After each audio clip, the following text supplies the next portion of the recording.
ইয়া বুনাইয়া আরকাম মা'আনা ওয়া লা তাকুম মা'আল কাফিরিন।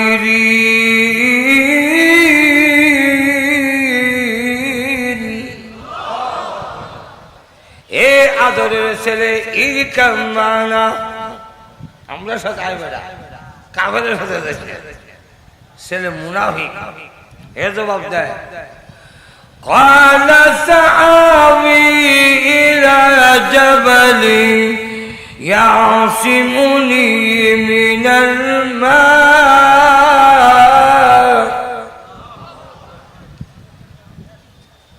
ছেলে মানা ও চিনি আমি কোনো একটা পাহাড়ে উঠবো, পানি আমাকে লাগাল পাবে না, পানি স্পর্শ করতে পারবে না, কারণ হের ফিটের আর্জিটা লম্বা 80।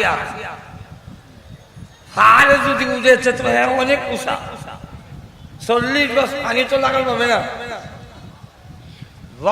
বাবা আর ছেলে কথা বলতেছে, এর মাঝখান দিয়ে একটা ঢেউ হয়েছে। وَحَالَ بَيْنَهُمَا الْمَوْجُ، মৌজ মানে ঢেউ। فَكَانَ مِنَ الْمُغْرَقِينَ।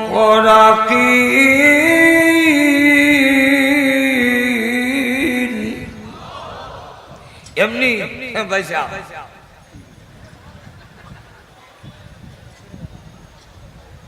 নূহ নবী বলে ونادى نوح ربه وقال رب إن ابني من أهلي। আল্লাহ এটা তো আমার ছেলে, তুমি না বলছো আমার পরিবারের যারা তারা ধ্বংস করবে না? আল্লাহ ডাক দিয়া বলেন قال يا نوح إنه ليس لك من أهلك। হে নূহ নবী, এটা তোমার পরিবারের না। যে ছেলে তোমাকে মানে না, তোমার আল্লাহকে মানে না, এটা তোমার পরিবারের না। তাকে রক্ষা করার দায়িত্ব আমি নেই নাই। এই ছেলে মুনাফিক, তোমাকে মানে না, তোমার আল্লাহকে মানে না। নূহ নবী জবান বন্ধ করে, মরলে মরুক, মরুক, শেষ। কিন্তু তাফসীর কিতাবে আনছেন, যদিও রিওয়ায়াতের মধ্যে কিছু কথাবার্তা আছে, এরপরও বোঝার জন্য বলছি। এক বৃদ্ধা মহিলা, তিনি বললেন নূহ নবী, যেই সময় বন্যা শুরু হয় আমাদের সাথে নিয়েন। আল্লাহর কি মর্জি, বন্যা শুরু হওয়ার তাড়াহুড়ার মধ্যে বুড়ির কথা মনে নাই। নূহ নবীর তো বন্যা শুরু হয়ে গেল, 40 দিন পর্যন্ত পানিতে রইলেন। শুকনা লাগার পরে কয় বুড়ি তো নাই, বুড়ির লাশটা নিয়ে পাওয়া যায়, একটু দেখি তো। যখন তালাশ করে দেখেন কাবাঘর পর্যন্ত মাটির নিচে পড়ে গেল, সব ভেঙ্গে চুরমার হয়ে গেছে, কিন্তু এখন পর্যন্ত দেখা যায় ওই বুড়ির ঘরটা জমিনে খাড়া। নূহ নবী ভাবলেন ঘর তো আছে, মানুষ নাই, আচ্ছা দান দিয়া দেখি। বুড়ি ঘর ঝাড়ু দিছে, ঝাড়ু হাতে লইয়া দরজা কয় কি গো নবী, গাছটি উঠে লইতাম নি, কোন সময় শুরু হইব? নূহ নবী কয় হয়ে গেছে। বুড়ি কয় আমি তো কইতারি না। নূহ নবী সাজদা করে গেলেন, প্রভু যেখানে তোমার ঘর খানায় কাবা পর্যন্ত রইল না, মাটির নিচে পাথরের নিচে পড়ে গেল, সবগুলো ভেঙ্গে খান খান হয়ে গেল। এই বুড়ির ঘরটা কেমনে রয়ে গেল? বুড়ি কেমনে রয়ে গেল? আল্লাহ তখন ওহী নাজিল করলেন, ও নূহ নবী, বিপদের সময় তুমি তোমার উম্মতের কথা বলে দিতে পারো, আমি রহমানুর রহিম, আমি আল্লাহ বিপদের সময় আমার বান্দা বান্দির কথা বলে দিতে পারি না। বিপদের সময় তুমি তোমার উম্মতের কথা ভুলে গেছো, কিন্তু আমি তো রহমান, আমার বান্দির কথা তো ভুলে যাইনি। আমি না ওয়াদা করছি রক্ষা করবো। যাই হোক, যেই কথাটা বলতে চাচ্ছি এটা শুনে রাখে। থানবী রাহমাতুল্লাহ ওনার কিতাবে আনছেন। বন্যা তখন শেষ হয়ে গেল, আল্লাহ বলে নবী এখন তো আর তেমন কাজ নাই, তো মাটির হাতটা বানাও, মাটির হাতিল বানাও। আল্লাহ মাটির হাতটা দেখি করুন বানাও, তো নবী মাটির বানাই। আল্লাহ ক হাজার বানাবো, বানাইতে থাকো, যতক্ষণ আমি না করব ততক্ষণ বানাইতে থাকো।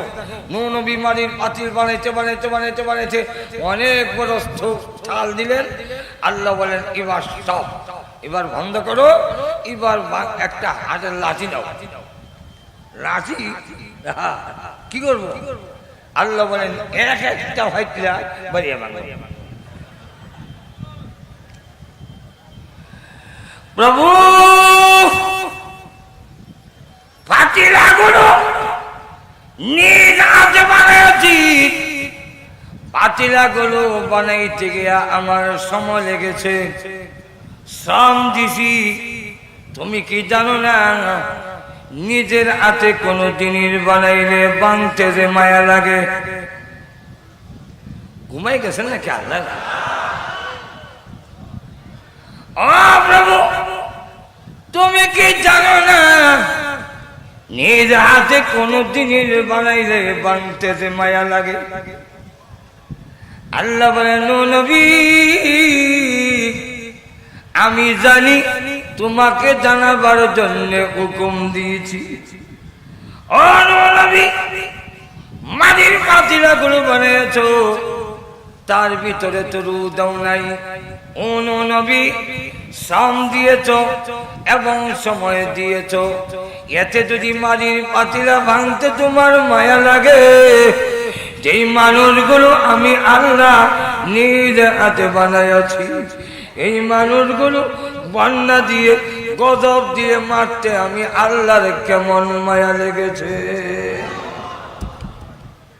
এই জন্য মানুষের খেদমত করলে আল্লাহ খুশি হয়।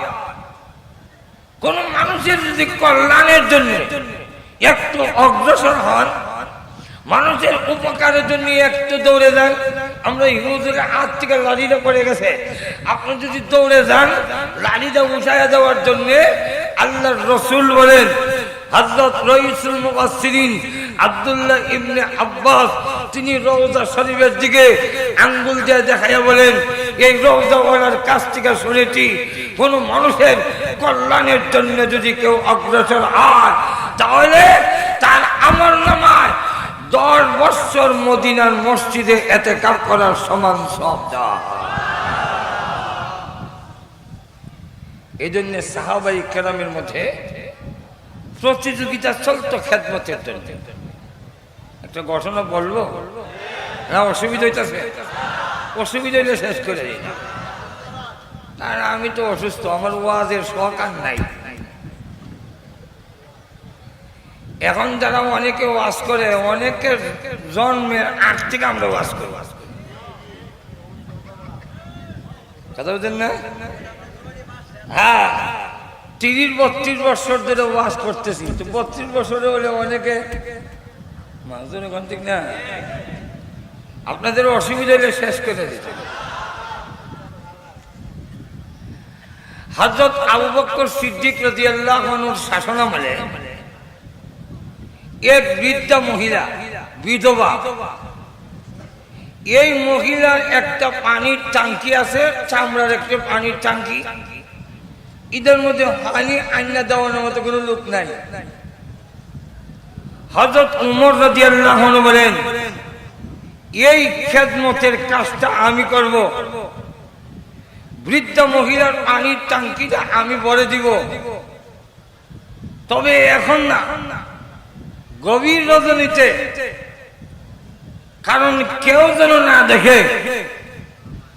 সাহাবায়ে কেরাম মানুষের কল্যাণে কোনো কাজ করলে লোক দেখানোর জন্য করতেন না, করতেন আল্লাহর সন্তুষ্টির জন্য। আর আমাদের দেশে যদি কেউ কোনো সামান্য কল্যাণের কাজ করে, সুবহানাল্লাহ, দেখবেন রাস্তার মধ্যে কাজ করলে দিনে না রাত না কইরা, রাত্রের বেলা না কইরা দিনও করে। কেন? দিনও করলে রাস্তাঘাট বন্ধ হয়ে গেল, তখন মানুষ, কিন্তু কোনো মিছিল নেই, কোনো ডাকডোল নেই, কোনো সারা শব্দ নাই। আর আমাদের একদল দেখবেন মাথাত নাই, মুখে নবীর সুন্নত নাই, খাওয়ার মধ্যে নাই, লেবাসে নাই, কিন্তু রবিউল আউয়াল আইলে এরা মিছিলে সুরে বাড়ি ঘরে দেখা যায় না। এটা মুরগের লাগান কক করে শুনে।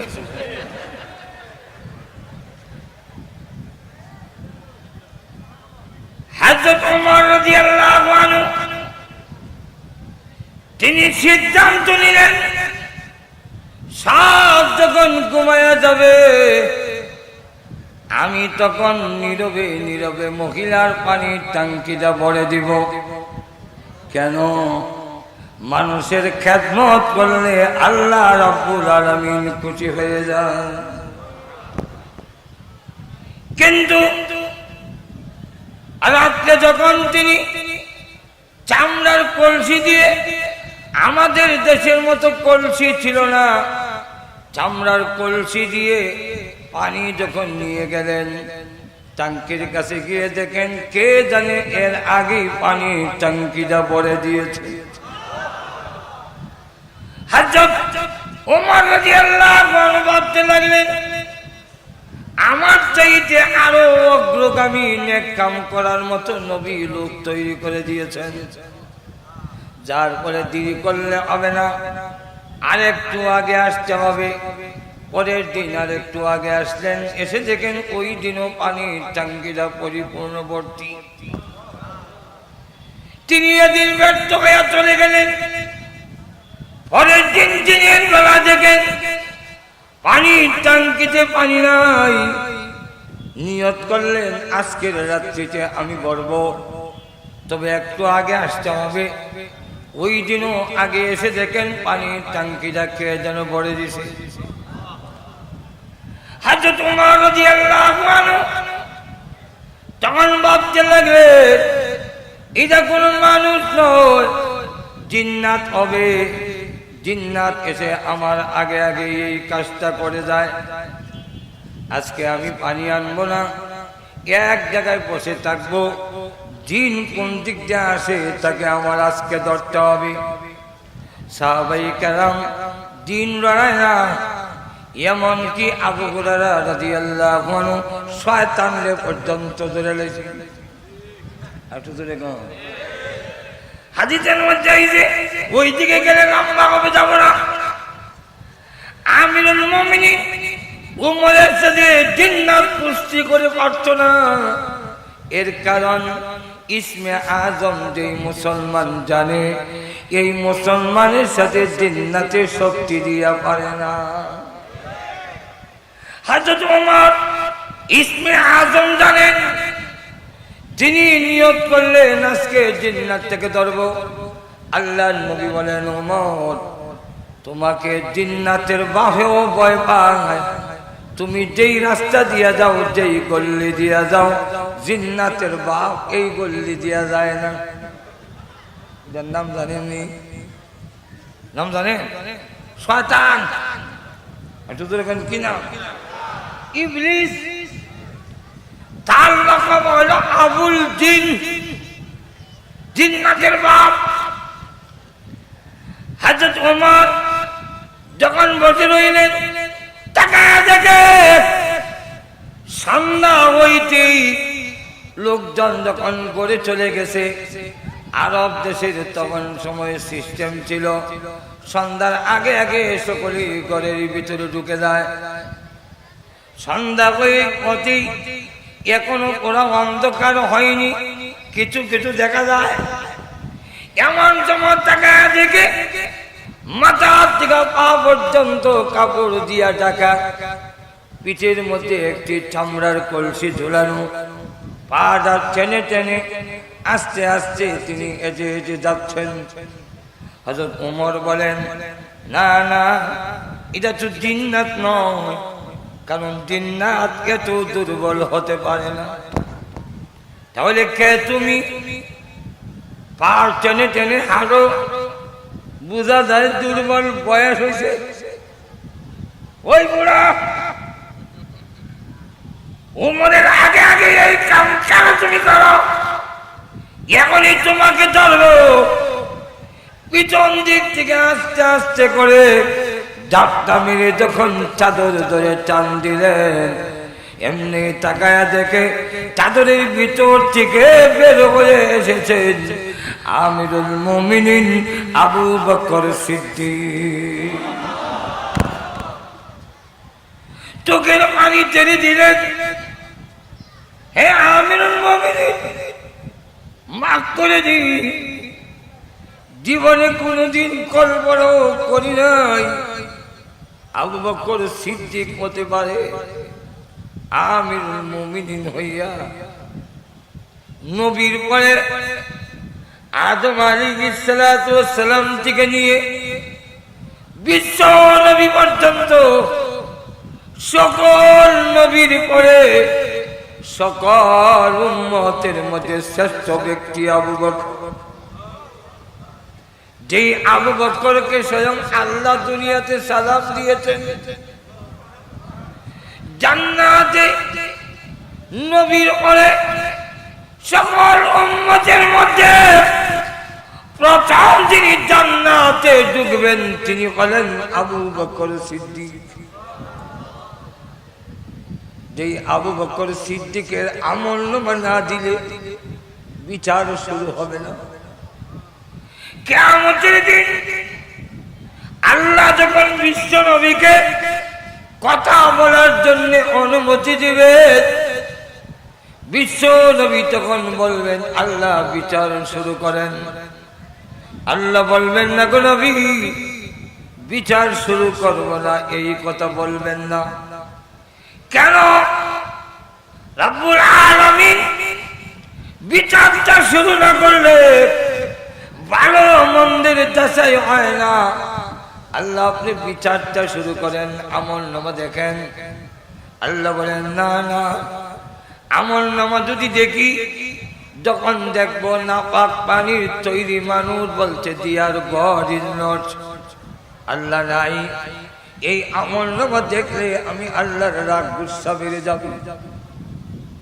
যখন আমি দেখবো জাইলের বড়া মাঘে রমজানে দিনের বেলা খাইলো আর বলে খাইলে কিতা হইছে, খাইলে কিতা হইছে, এখন আমলনামা যদি দেখি আমি আল্লাহর রাগ গুসা বেড়ে যাবে, দেখবো না।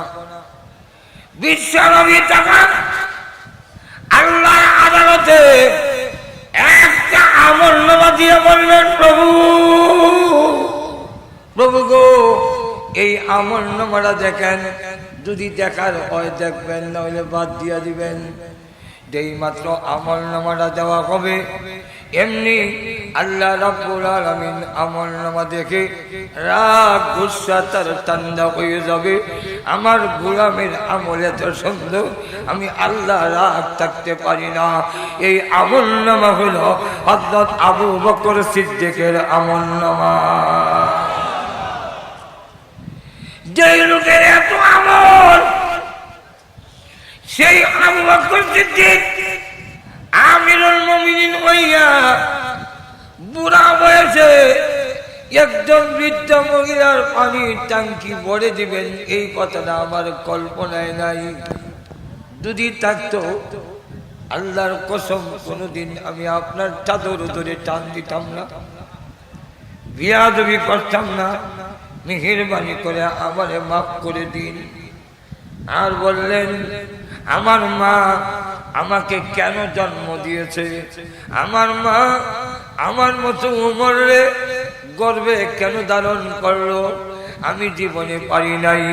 জিন্দেগিতে কোনোদিন আবু বকর সিদ্দিকের আগে কোনো আমল আগে যাইতে, কোনো আমলে আবু বকর সিদ্দিকের আগে যাইতে পারি নাই, কোনো আমল আমার কোনো আমলের বেলা। আল্লাহ আমাকে আবু বকর আমাকে কেন আমার মা গর্ভে ধারণ করলো। লক্ষ্য করে দেখেন এই হলো পরিস্থিতি, এই অবস্থা। তাহলে মানুষ যেমন সুন্দর এমন দামি। এই মানুষ সুন্দর দুই ভাগে বিভক্ত, একটা হলো দেখতে সুন্দর আর একটা হইল গুণে সুন্দর। মানুষ দুই রকম, যেরকম কয় রকম, আরো যেরকম একটা বাহ্যিক সুন্দর, আর একটা হলো গুণের সুন্দর। বাহ্যিক সুন্দর আজকে আছে, কালকে থাকবে না। আর তো জোরে কর। এই জন্য কবি বলেন, হোসনে सूरत चंदे रूजस, হোসনে सीरत मुस्तकीम, इससे खुश होता है आखी, उससे खुश होता है दिल। একটা হলো বাহ্যিক সুন্দর, এই সুন্দর ক্ষণস্থায়ী। আরেকটা হলো গুণের সুন্দর, সেটা হলো চিরস্থায়ী। গুণের সুন্দর দেখে কলিজা ঠান্ডা হয়, আর বাহ্যিক সুন্দরের দ্বারা চোখ ঠান্ডা হয়।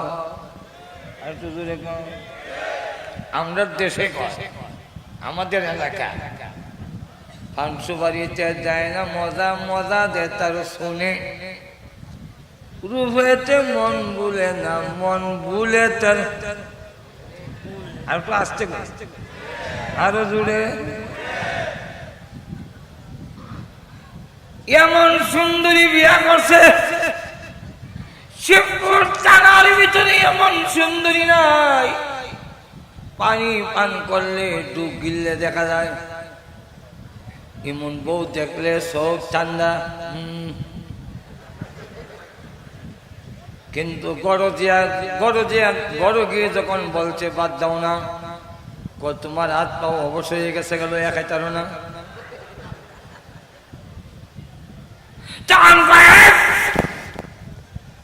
আমি যদি বিয়া খাইলাম, বিয়া করছি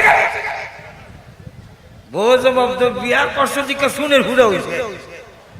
তোমার মতো কত জামাই আয় আর যায় বলে হইন না দিলে কি কর, আমার লাগান বিলে আরো জামাই আসে আর যায়।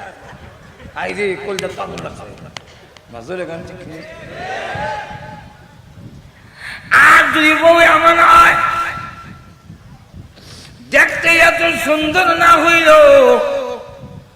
লক্ষ্য করে দেখেন ঘর যাইতে বলে মা হইলে চলে গেলেন, জুতা নিলেন না, এই নেন জুতা, পানি আইন দিয়ে পাউডার ধুয়ে নেন। পাও ধোয়া সারতে না সারতেই গামছা নিয়ে যারা আপনার হাত মুখটা মুছে ফেলেন।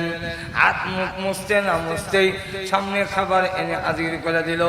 খাবার খাওয়ার পরে খায়া শেষ করতে পারেন নাই, চা রেডি করে সামনে দিল।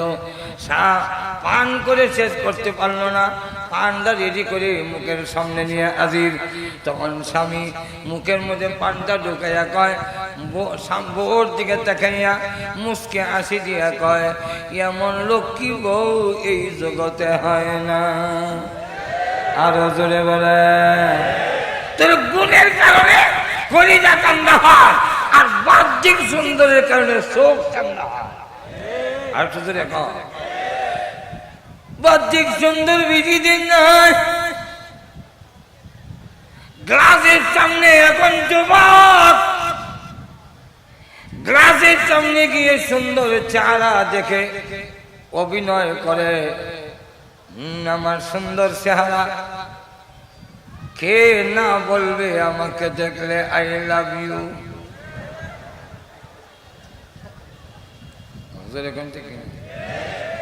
ঠিকই আই লাভ ইউ অনেকেই বলছে, কিন্তু এখন দেখা যায় বুড়া হওয়ার পরে দাঁত পড়ে গেছে, গাল সব ভেঙে গেছে।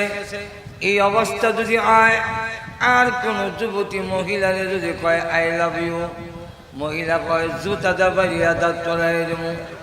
খাস্ত বুঝি এখনো বদলাই শোনে। ঠিক না? আল্লাহ নিজে বলেন, মানুষ আবার এত নিচে যায়, এত নিচে কোনো প্রাণী যায় না। ثم رددناه أسفل سافلين।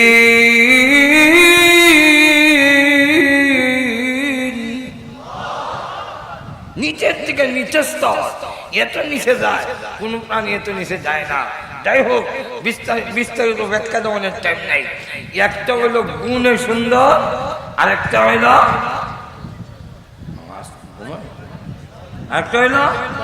বাহ্যিক সুন্দর। গুণের সুন্দর, দেখতে সুন্দর, এটার কোনো ভ্যালু নাই। এই সুন্দর দেখতে নমরুদও সুন্দর, আবু জাহিলও সুন্দর, আবুল আবু সুন্দর, বর্তমানে টামও সুন্দর, আবার দেখতে ওয়াং সং সুচি, যদিও দেখতে দেখা যায় হিজড়ার মতো, কিন্তু এরপরেও চামড়া সুন্দর। কিন্তু এই বাহ্যিক সুন্দর মানুষটা আর কুত্তার মধ্যে কোনো পার্থক্য থাকে না।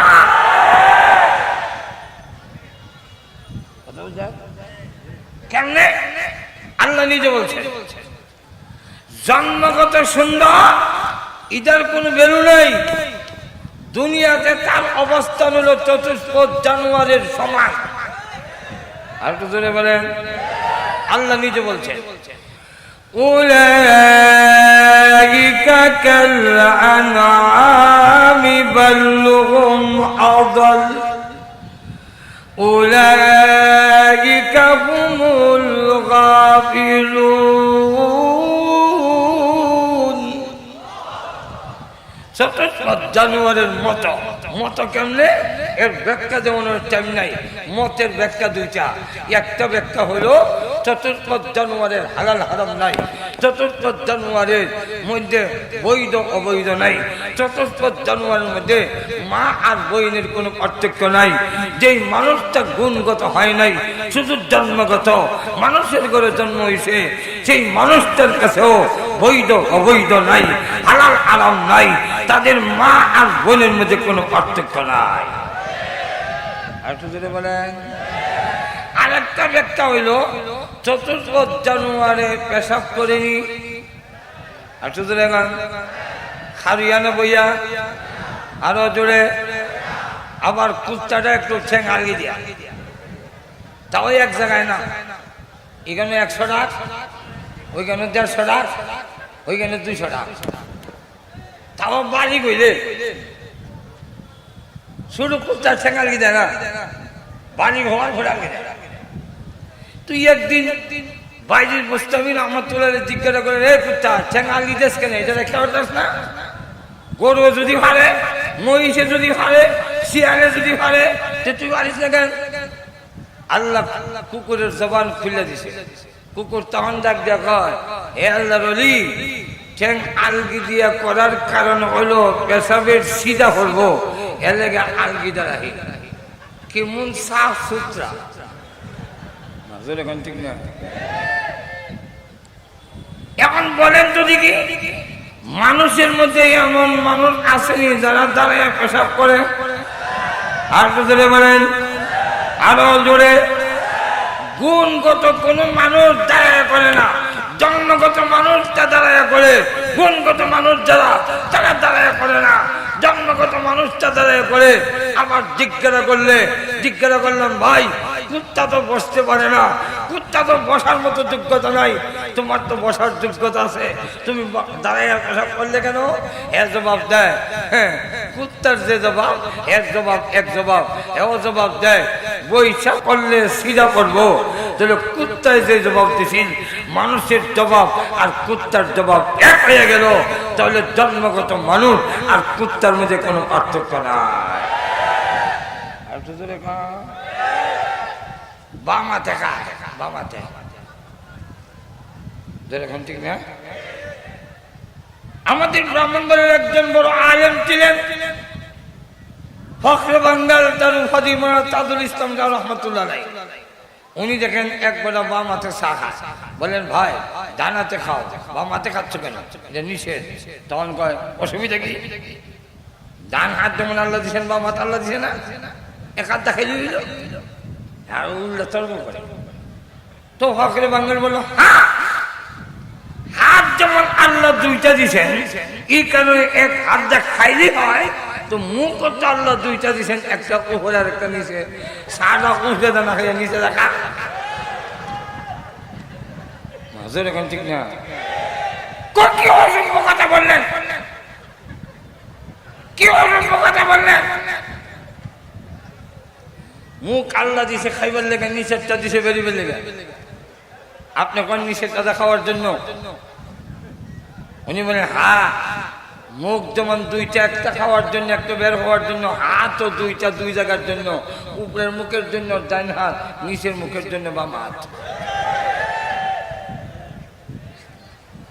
তোমরা এই যে ইগনো লাগাও, হিগনো লাগাও। তখন জবাব দেয়, না না,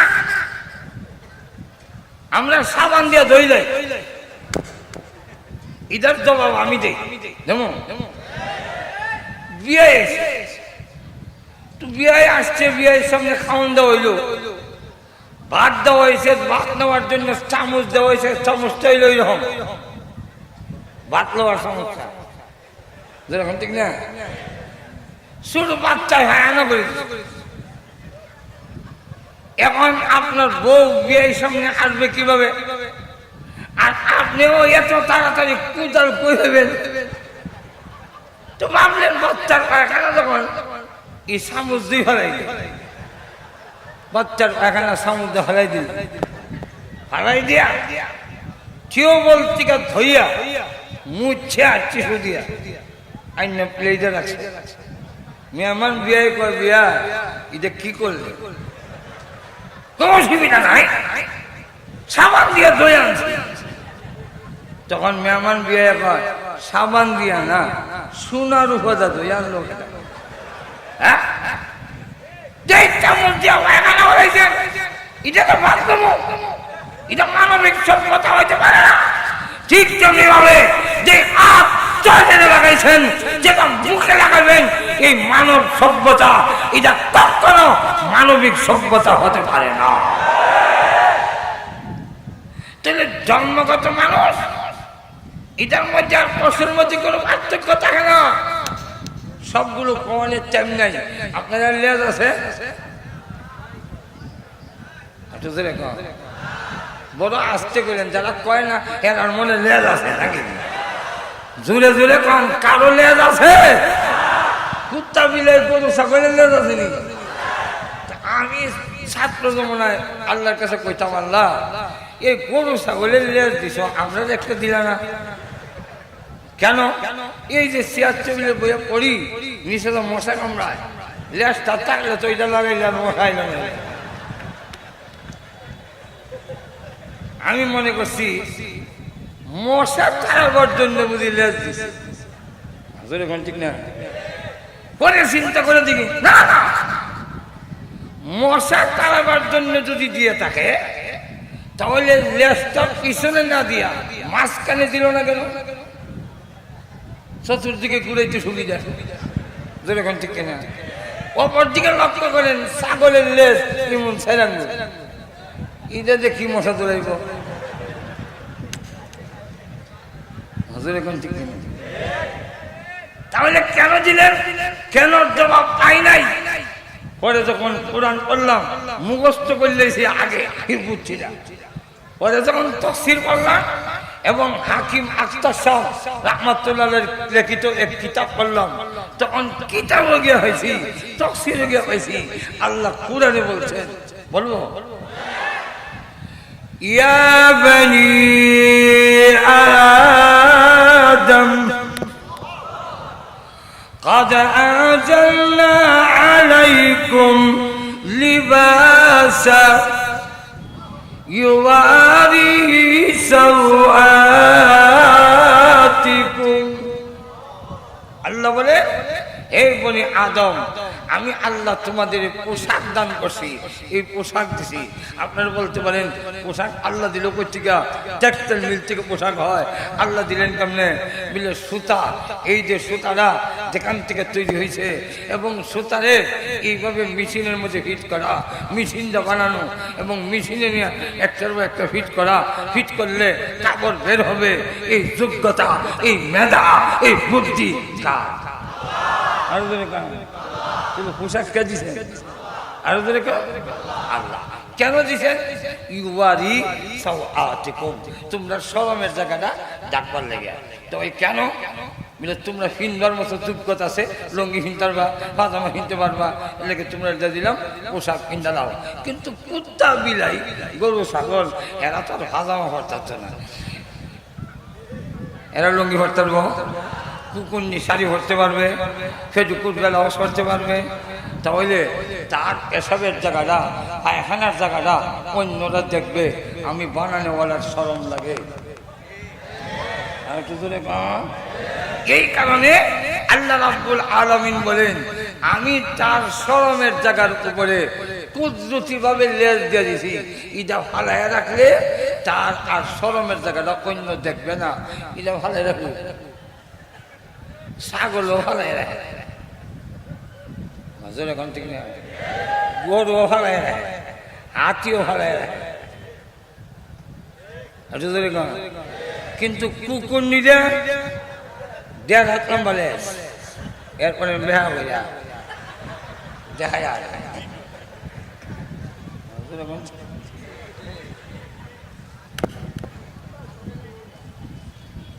এই কুকুরনিরা যেভাবে দেখায় শরীরের জায়গা হাঁটে, যে মানুষ গুণগত মহিলা সে কাপড় পরে, বুরকা পরে, হাত মোজা পরে, পাও মোজা পরে, কেউ যাবে না দেখে। আর যে মহিলা গুণগত হয় নাই, জন্মগত, এই মহিলা 12 হাত লম্বা কাপড় থাকার পরেও মাশাআল্লাহ বুক খালি, হিট খালি, অথচ 3 হাত লম্বা শাড়ি পিছে দেখা যায়। এখন ঠিক কিনা কাপড়ের অভাবে ঘুরতে পারছে না, এই জানো কাপড় ভিজে দেওয়া নাই, এটা মাথার দিল্লি ঘুরতে। কুকুরনি যেভাবে ছাগলের 4 আঙ্গুল লেজ দিয়ে যদি পেশাব পায়খানা জায়গা ঘুরতে পারলো, কুকুরনি হারে না? হারে, কিন্তু নির্লজ্জ দেখায় আসে। ঠিক তেমনি ভাবে যে মহিলারা জন্মগত মহিলা, সেও তার শরমের জায়গা দেখায় হারে, তাহলে এই মহিলা আর একটা কুকুরনির মধ্যে কোনো পার্থক্য থাকে না। তাহলে এই জাতীয় মানুষ দিয়া আল্লাহর কসম কখনো আদর্শ সমাজ গঠন করার সম্ভব না। আর তো জোরে কান, আরো জোরে। এই জাতীয় মানুষ দিয়া, যে মানুষের মধ্যে কোনো পার্থক্য নাই কুত্তা আর মানুষের মধ্যে,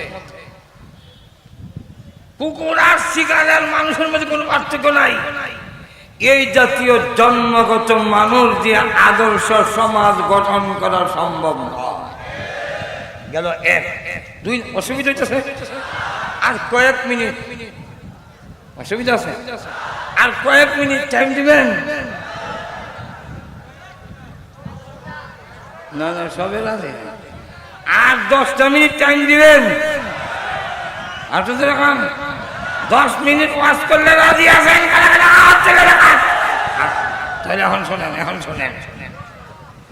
নম্বর 1, যদি পৃথিবী আদর্শ সমাজ গঠন করতে চান, আদর্শ ফ্যামিলি গঠন করতে চান, আদর্শ পরিবার গঠন করতে চান, আদর্শ রাষ্ট্র গঠন করতে চান, নমরুদের মতো জন্মগত মানুষ দিয়ে হবে না, ফেরাউনের মতন জন্মগত মানুষ দিয়ে হবে না, আবু জাহেলের মতো জন্মগত মানুষ দিয়ে হবে না, আবু লাহাবের মতো জন্মগত মানুষ দিয়ে হবে না, আমেরিকার ট্রাম্পের মতো জন্মগত মানুষ দিয়ে হবে না, ওয়াং সাং সুচির মতো জন্মগত মানুষ দিয়ে হবে না, ওই ভারতের নরেন্দ্র মোদীর মতো দিয়ে হবে না, আহমদ শরীফের মতো লোক দিয়ে হবে না, কমর সবজির মতো নাস্তিক দিয়ে হবে না।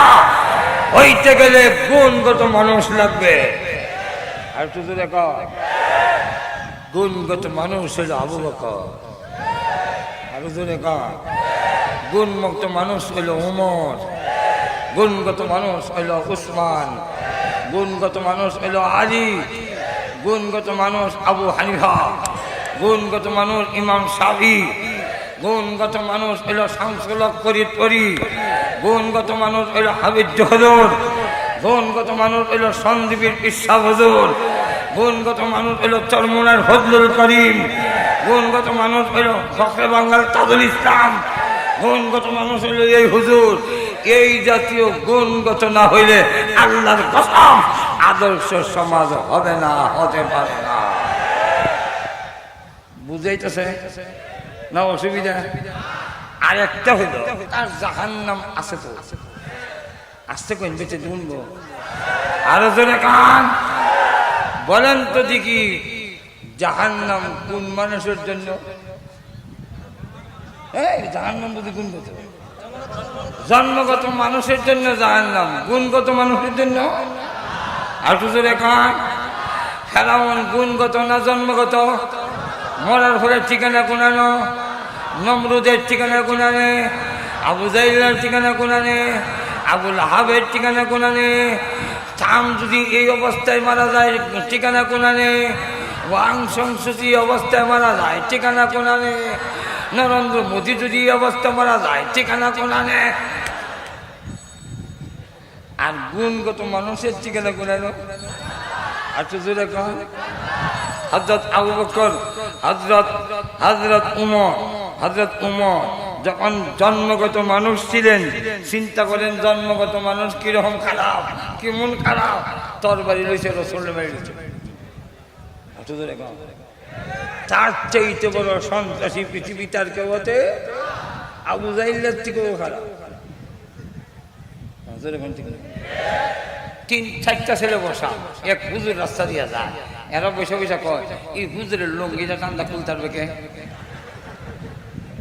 তিন ছেলে ঘর গান্দা খাইতাম বাড়ি ফিনতি দিল নামে ডাইল খাইতাম বাড়ি এই কমফর্ট আরেকটা ছেলে ঘর ইটার লাগে আমি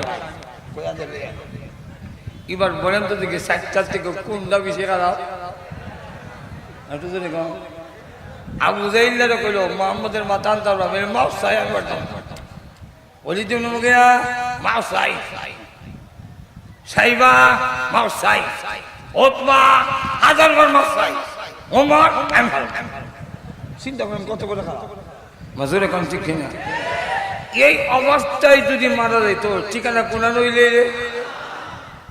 কিন্তু যখন গুণগত হয়ে গেল গুণগত হয়ে যাওয়ায় উমরের মতো রাষ্ট্রনায়ক আজও যদি পৃথিবীতে হয় পৃথিবীর কানাহানি হাঁটাহানি কানাকাটি মারামারি সন্ত্রাস দুর্নীতি থাকবে না আর শুধু তা না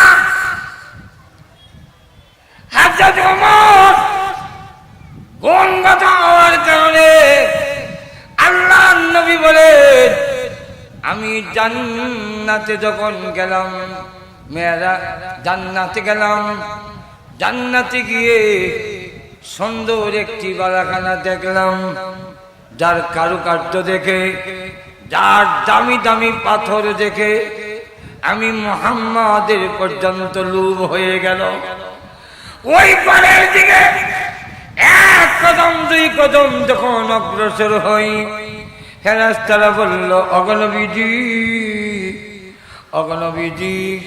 অগো আল্লাহর হাবিব ওগো আল্লাহর হাবিব এই ঘরটা আল্লাহ কার জন্য বানাইছেন জানেননি নবীজি বলেন কার জন্য বানাইছে নবীর ধারণা আমার কথা বলবে ফেরেশতারা বলেন এক কুরাইশের জন্য আল্লাহর রাসূল বলেন আনা কুরাইশ আমি তো কুরাইশ ফেরেশতারা বলেন না নবী এক আরবীর জন্য নবী বলেন আনা আরবী ফেরেশতারা বলেন না নবী এক যুবকের জন্য আল্লাহর নবী বলেন আনা শাবাব আমি তো যুবক ফেরেশতারা বলেন না না আপনার জন্য নয় নবীজি জানতে বলেন ও ফেরেশতারা যুবক বলো কুরাইশি বলো আরবি বলো নামটা বলো না কেন নাম কি তোমাদের জানা নাই তখন ডাক দিয়া কয় ওগো নবীজি অবশ্যই নাম জানা আছে আল্লাহ এই ঘর কমপ্লিট করে জান্নাতের ভিতরে এলান করে দিয়েছেন ও জান্নাতের ওর গিলমান ও জান্নাতের ওর পরীরা তোমরা ভালো করে শুনে রাখো এই ঘর আমি আল্লাহ তৈরি করেছি ওমর ইবনুল খাত্তাবের জন্য